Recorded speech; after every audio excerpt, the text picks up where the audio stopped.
Welcome to Coruzant Technologies, home of the Digital Executive Podcast. Welcome to the Digital Executive. Today's guest is Neil Mandt. Neil Mandt is a 5-time Emmy-winning producer, seasoned Hollywood director, and pioneering entrepreneur at the forefront of digital rights for real estate. Over a 30-year media career, he has produced more than 3,000 episodes of television and multiple feature films for studios including Disney and A24. He produced the first Super Bowl in virtual reality, co-founded an MMA league in China, built one of the earliest AR platforms for true crime storytelling, and has developed immersive content across AI, VR, and gaming. Well, good afternoon, Neil. Welcome to the show. Thanks for having me, Brian. Absolutely, my friend. I appreciate it. And I know generally you're out of LA, Los Angeles, but you're currently traveling. So I appreciate you making the time, taking this call from Saudi Arabia, which is amazing. Again, I appreciate that. So Neil, I'm going to jump right into your first question. You built a distinguished career in television and film, over 3,000 episodes, multiple Emmys, before turning your attention to the intersection of virtual reality and augmented reality, real estate and digital property. What was the turning point when you realized digital airspace would become as important as physical space? And how did your entertainment background prepare you for this leap? So in media, as a film director, movie producer, television producer, I understand how media plays in the real world when you're activating content. And what that comes down to is if I was going to shoot a movie or a TV show on your property, in your lobby, in your house, in your backyard, I would need to obtain permission from you. You would never expect me to, you wake up in the morning and there's a film crew in your backyard. Wouldn't that surprise you, Brian? Yeah. Yeah. And you'd be like, who the hell are you? Why are you in my backyard shooting a movie? Or you just call the police on me to start with. Well, when I noticed Pokemon Go, I was thinking about that. And I said, you know what?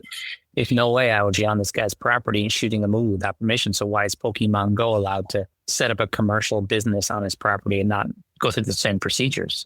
And of course, the response that came up with it is it's illegal. You can't do that. You cannot go on someone's property and set up a commercial business without permission. And so then I realized that real estate owners were not aware that their invisible airspace would be valuable and that others would want to use it for commercial purposes, selling things, tracking data, and perhaps even more disturbingly, telling people to trespass on their property, which is exactly what happened with Pokemon. And so I saw that and I thought, okay, well, we're moving towards a future where companies like Meta and others, Google, will be creating augmented reality wearable eyewear, glasses, and contact lenses. And when that future is mature, they're going to want to put media in the real world to experience it.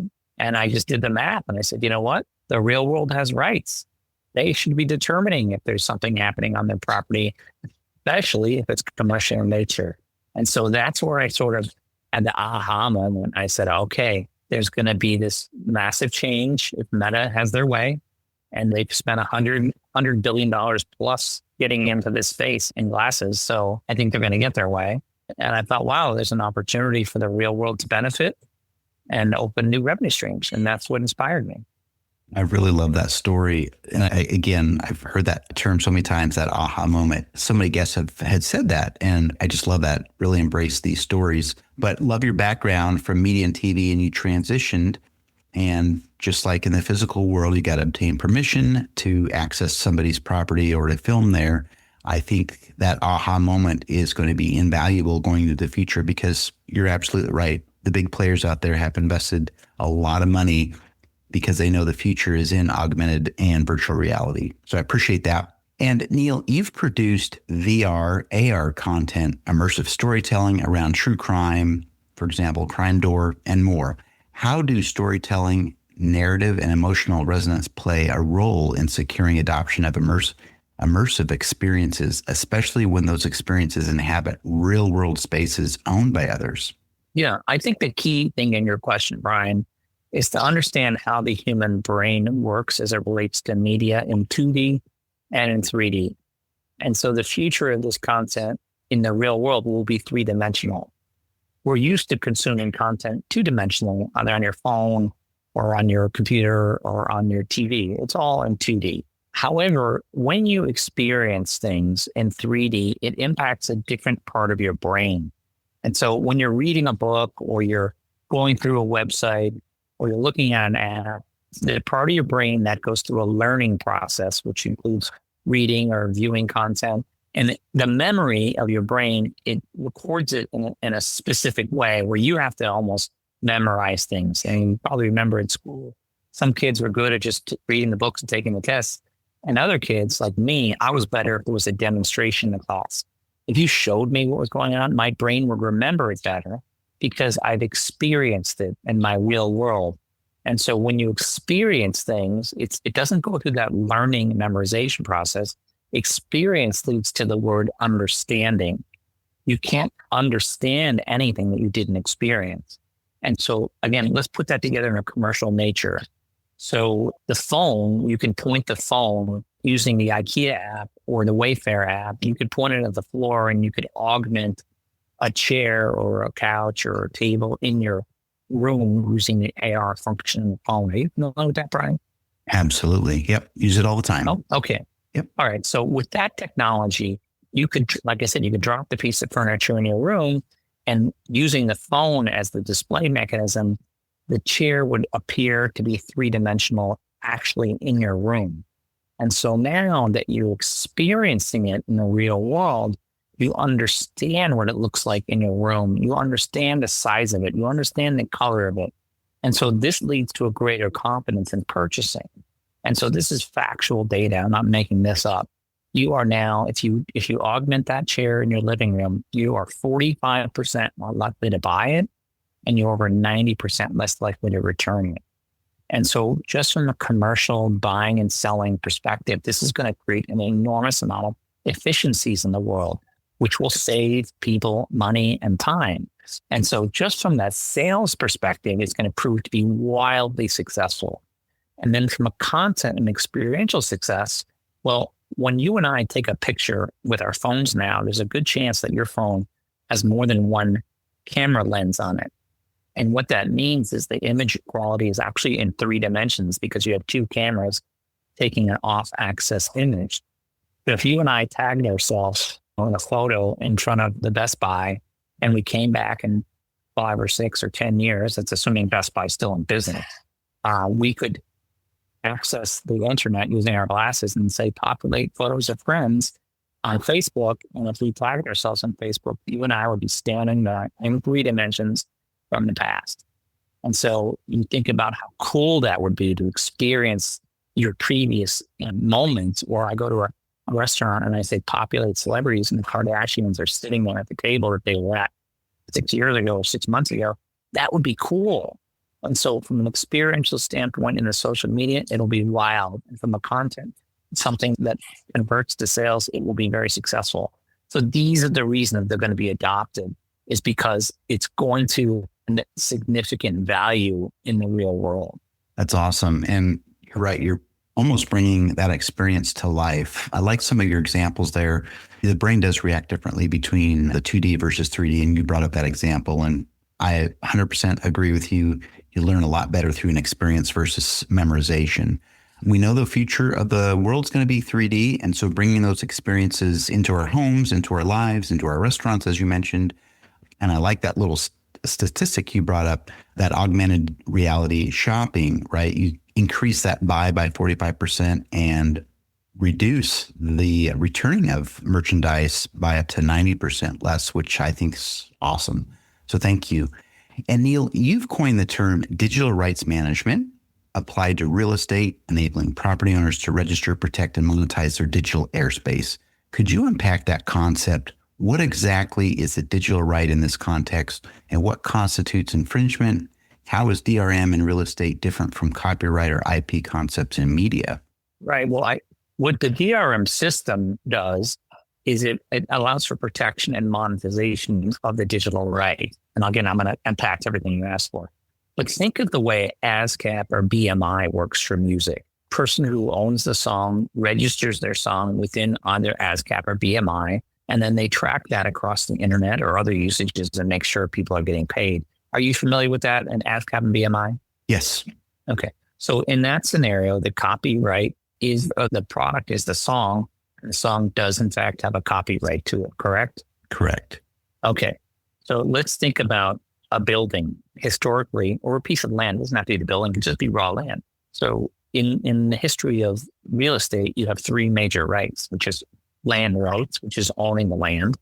You have mineral rights, which is the ground, which is underneath the land, like gold or oil or water. And then there's the air rights, which is the air above the land. And air rights really come into play. Like if you have a 2-story building and I'm looking to build a high rise up and over your building, I'd have to buy the air above your building to go over the top of it. And so people sell that because in New York City and other places, people want to build over the air. And so those are the three rights that have been around since Roman law. And now, as we look at the digital usage, like with Pokemon Go, I've decided to coin this as a digital right.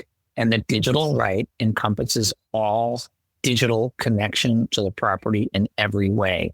And whether that's a virtual engagement through augmented reality, if I'm wearing glasses and I look at your building and there's some sort of media attached to your building, your digital right is that media. And you should be the one to determine if anyone can put media on your building that is commercial in nature. Now, I tell people you're going to lose all day on free speech. There's just no way you're going to undo that one.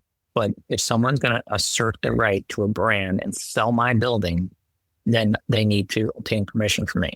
And people will ask me all the time, they'll say, well, Neil, what is it about a photograph? I took a photograph of New York City and do I own my photograph? Do I have to pay somebody? I say, no, you own your photograph. The issue is when Snapchat goes and sells the building to HBO and they put a dragon on it and they don't call the building and say, can I put a dragon on your building and can I take money from HBO and not give it to you? Of course, that's absurd. You'd have to share the money. And so there is a property right. That is a new identifiable property right, which can be bought. It could be traded. It could be licensed. And so maybe I have this great building and, Brian, you come to me and you're like, I want to buy those rights from you. I'd say, okay, what could they be worth? And we come up with a number and you could write me a check for it right now. So that's an entirely new revenue stream. But also in this future where Meta is successful and they do get their glasses, they're going to need to put the advertising someplace. And what people don't understand is there's no such thing as free media. You either look at an advertisement or you buy a ticket, a movie ticket, or you pay for a subscription or something like that. But there's no free media. You scroll through Instagram and you see all kinds of photos, and then every once in a while you're going to pass by an ad. Just how it is.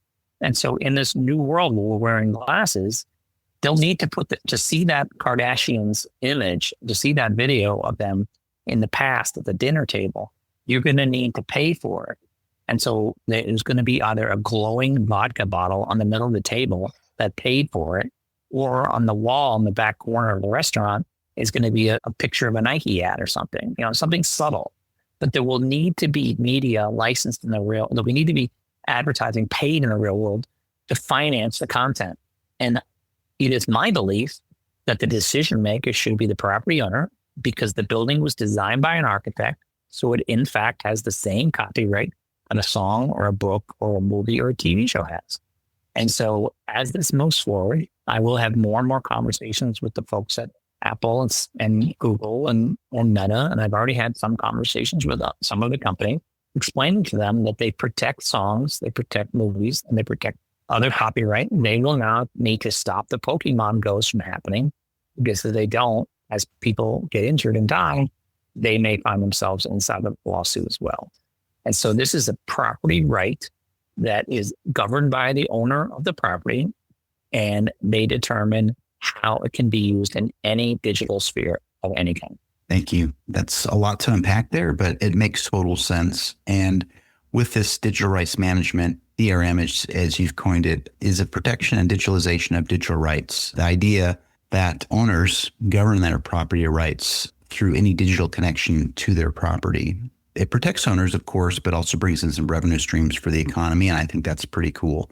So thank you for that.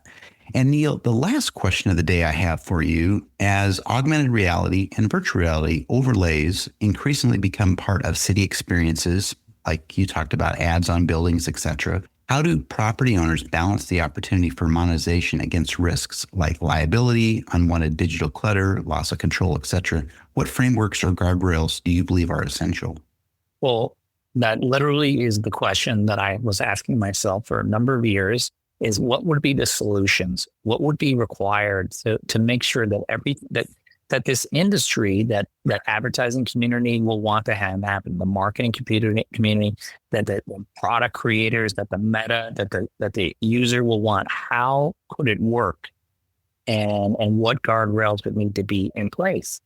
And you would need a technical infrastructure where all of the key parties could meet and could do business. And then the key party would be, okay, I'm a property owner, so I own the IP. And then the licensee, whoever that is, an advertiser or social media platform, they say, you know what, I want to use the building. And so there need to be a technical platform where they can meet. And there would have to be rules in that system that must be followed. And so that is what our DRM, our digital rights management system, does. Think of it like a job board. A property owner says, hey, I'm open to people bringing me digital opportunities. Company that wants to use bring digital opportunities comes there and they meet. So those are the two key parties. But there's two other parties that are necessary for this to work. So did you ever see the movie Back to the Future 2? Yep. You remember the scene when Marty McFly is walking down the street and that augmented shark comes off the building? Mm-hmm.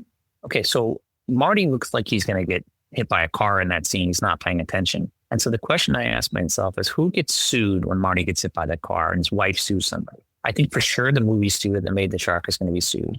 I think for sure the guy that's renting, the movie theater guy who's renting the space is going to get sued. And I think unfortunately the guy who owns the building, who may not even be aware that his tenant is augmenting 150 feet in the street with a shark. And so fundamentally the problem with that is insurance. Because if I'm going to make a movie and shoot on your property, I got to bring you a liability policy. If that movie's going to air on TV, I have to buy an errors and emissions policy. And because this is now the internet, you need a cyber policy. And so the third party that lives in our system is the insurance companies. And so as a building owner may say in the background, okay, I'm okay with red car ads and sneaker ads. And then Facebook shows up and they're like, okay, I got a red car ad. Well, the insurance industry sits in the middle of the platform and they do a bid on the ad because only one person, like you may be the only guy that sees this ad because it's all personalized. And so the insurance industry would then sell a policy. This is all new revenue for them to the licensee, which would be Meta or the advertiser. And then when it comes in the building with the ad, the building owner gets 3 insurance policies with the ad because he cannot have any of this happen without insurance. So those are the 3 parties now. You have a building owner who's the licensee. You have the whoever wants to use it, which is the licensor, that's an advertiser probably, and then the insurance company, and then they issue the policies. And then the fourth and final player is the government. And so maybe the building owner says, okay, I'm good with red car ads. And Facebook's like, I got a red car ad. And the insurance companies, here's the policy for a red car ad. And it goes to hit the building. And there's one layer before the building gets the government. And the government could be the federal government, could be the state government, or it could be the guy that owns the condo complex in North Dakota who says no red car ads allowed on those real estate. And so those are the 4 players that would need to sit in one system that has a checks and balances, issues the payments, tracks it all appropriately, and records everything on blockchain so everybody could see it. And that is the company we built, the digital rights management system. Wow. A lot there, but I love it. And I like how you dealt with the example and you used the movie Back to the Future 2 with that, again, an augmented virtual reality type shark. But going a little bit deeper into that, I like how you will have to build some sort of technical infrastructure, or you have with your DRM system, where these parties could come together, meet and sit down and negotiate, agree, whatever that is. But then you had to throw that curveball in there of insurance and liability, which makes total sense. And then we need some sort of governance around that, which is typically the government. There's laws that need to record these types of things. So I really appreciate that. There's a lot to unpack there, of course. And Neil, it was such a pleasure having you on today, and I look forward to speaking with you real soon. Hey, Brian, thank you. It was great to be on your show. Bye for now.